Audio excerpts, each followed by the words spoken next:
Welcome to the Cuddle Soft Learning Center. In this segment, we're going to talk about row by rows with borders. After we first started making the row by row quilts, I thought they were great, but there's only so many ways to make a row by row quilt, just straight rows. So I had a few other patterns that we had worked with where we had made the whole tops of the quilt and then we're machine quilting them to the backing. And I decided there's got to be an easier way than machine quilting. So this is my change. I'm going to show you the quilt and then I'll show you how I did it. This is another little baby blanket. It's a 45 by 60. This is my favorite little snuggly blanket. It does not have a batting in it. I decided I would try sewing the strips right to the backing fabric. Depending on where you live, people in Hawaii or Arizona don't really need a big batting in their quilt. But sometimes even in Idaho, you just like a little soft snuggly quilt, especially on a baby. So on this one, I did my centers, and these are all sewn just like you would on the row by row. We started in the center and worked out. But then I decided I wanted borders built out from the center. So let me show you how I did that. But this is just a fun, snuggly blanket. Okay, so the first thing you do is find the horizontal and vertical lines. So I folded my quilt in half this way, and now I'm going to hurry and make some marks. And it doesn't take a lot, just enough that you can see. You're going to mainly find the centers is what you're looking for. And I'm just using this great little slick writer from the scrapbook department at your local craft store. It doesn't. It says it's permanent and acid free, but it doesn't hurt your fabric. And then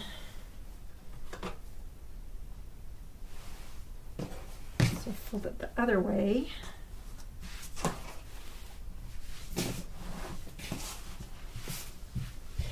We always give you quite a bit of extra backing fabric so that your back and batting are big enough that you can trim a little bit so that you don't run out. So don't worry about your huge edges and things not being quite getting too close to the edge. You'll have plenty of fabric.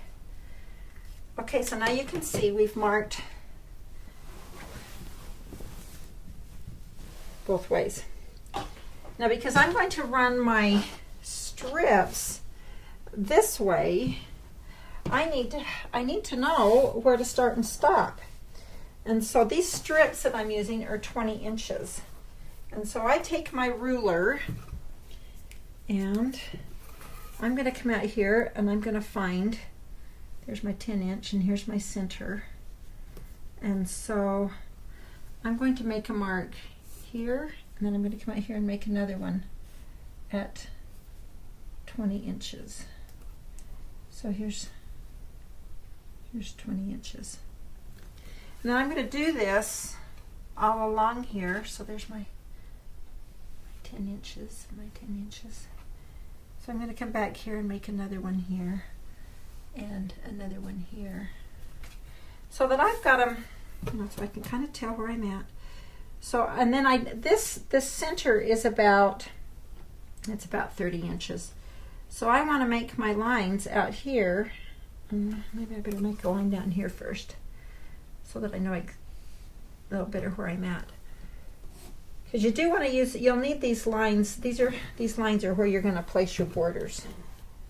So we're going to just kind of connect our dots that are pretty straight. We're going to connect these right here and right here. Okay, so then you're going to come and glue your first strip right here. And after you're going to glue this one down, and then you're going to go to the sewing machine and glue these two down.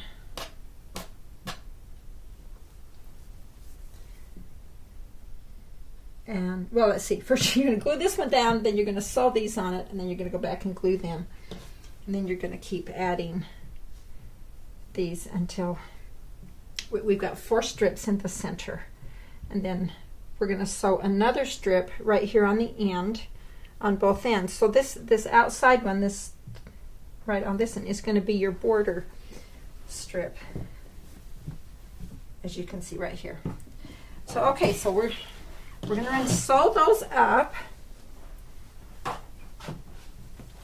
So now that I've sewn those on, you can see that I put the, so here's the first part of my little center frame. And then I'm going to take these two borders, and on this one I'm just going to cut it in half. Now in my patterns where we're doing borders, and I'll show you some more in a minute, even though I give you some exact or some about measurements of what these are going to be, I don't like to cut them exactly because I sew a little bit different than you do, and sometimes they stretch a little more than others. And so I like to sew the borders on and then I trim them. And I would never tell you to do that when you're sewing a cotton quilt, because you need to make them square. And these will still be square, but it's just as better if you sew the border strip on and then trim it. And now, as always, I started in the center and my selvage or my nap goes out, and then I always take my nap out from the center. And so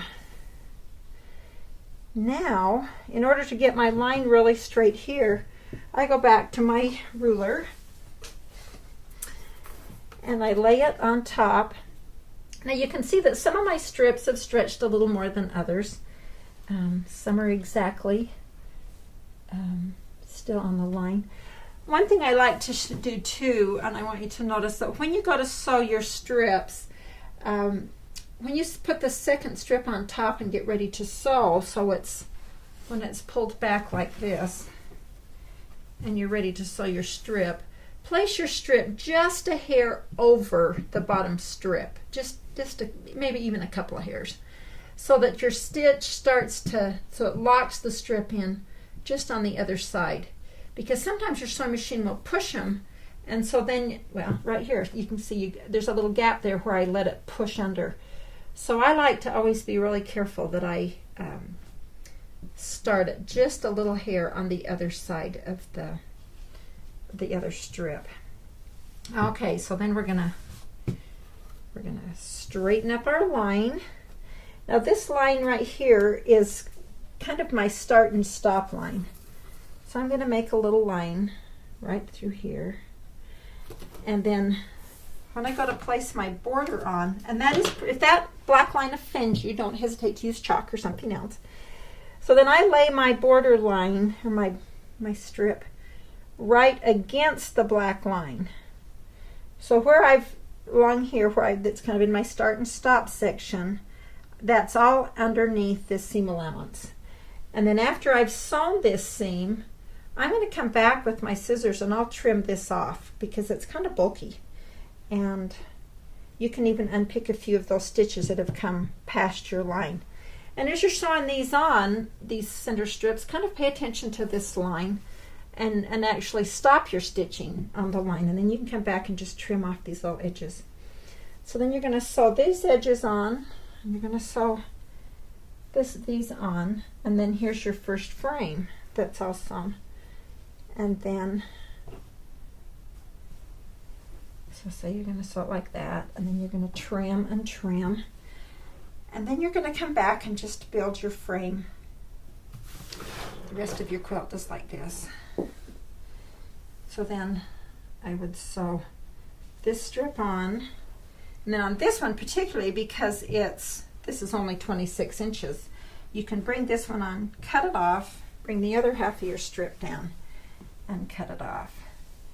And then we're going to cut it right there, and then you're going to bring your next strip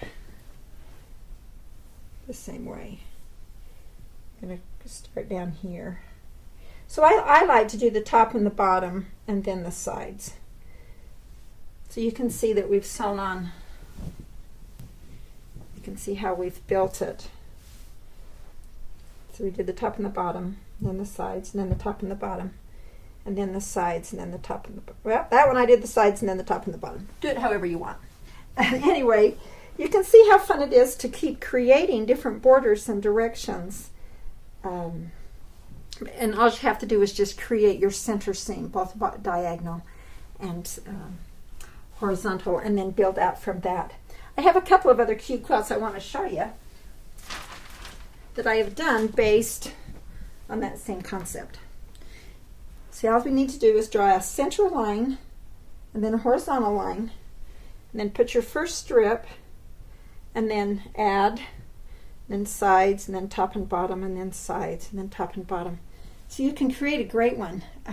This is called My Baby's First Step.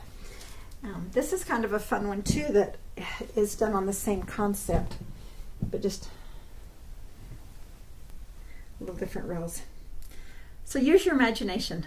We give you great instructions in our kits that I think will help you. But if you get brave and decide you want to try your own, now you know how. Good luck with your next Cuddle Soft quilt.